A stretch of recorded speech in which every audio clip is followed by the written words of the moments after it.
Sky Full of Elephants is a book centered around this moment where all the white people in America walk into the ocean and basically disappear. No one really knows for sure where they are, but they all walked into the ocean, never to be seen again. So I recently finished reading Sky Full of Elephants by Sebo Campbell, and I will say that it was a very thoughtful read. I did The Forbidden Thing, and I watched some reviews, read some reviews of the book before starting and finishing the book. Not on purpose, somehow the algorithm be knowing what you got going on. And I stumbled across some reviews and I watched and listened.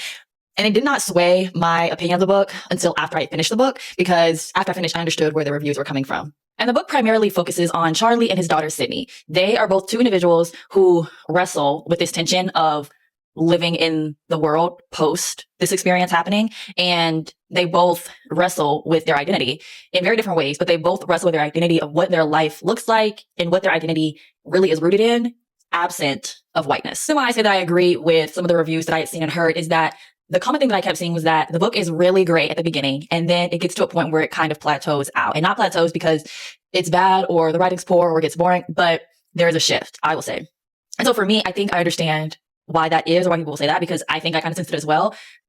For me, what I noticed is that the first half of the book is a story. It's very story driven. It's a lot of storytelling, which I absolutely love as well. It's just like the amount of detail and description that is written within this book.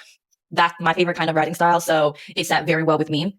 But the first half of it, the first bit of it is very story driven. We are thrown into the story, and it makes you as the reader very curious because you're trying to play catch up with the writer, trying to figure out, okay, who are these characters? What has happened? Why has this happened? How are they navigating this experience since it's happened? Once we do kind of get to that point, we then get to a place where we know who Charlie is. We know who Sydney is. We know what their relationship kind of looks like. And we now know where they're headed. Charlie and Sydney are journeying to a new destination within the country because Sydney's under the belief that her family might be there. And that's ultimately all she wants. Where the plateau kind of hits is what I call this shift between story and message. Once Sydney and Charlie reach a particular location, we kind of sit in that location for a bit. Not only literally within the book, they stay there for a minute, but also we as the readers, we kind of stay there for a minute, and the story kind of sits there for a bit. And so while you were originally on this chase of like, oh my gosh, we're moving, and then you kind of stop moving, but you're still not quite where you want to go. That's where we are in the story now, where the writer, I believe, he kind of shifts from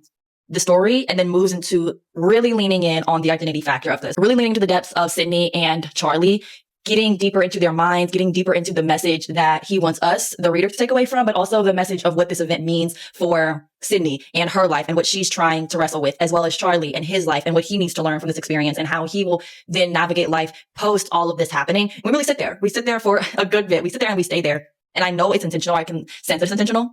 But I will say that I get why people might say like, oh, it kind of plateaus a bit, because we stay, even though we know there's more story to be told, because we still haven't gotten to where we know we originally were trying to get to. I would rate this book a smooth 8 out of 10. And I would recommend this book to others. So check it out.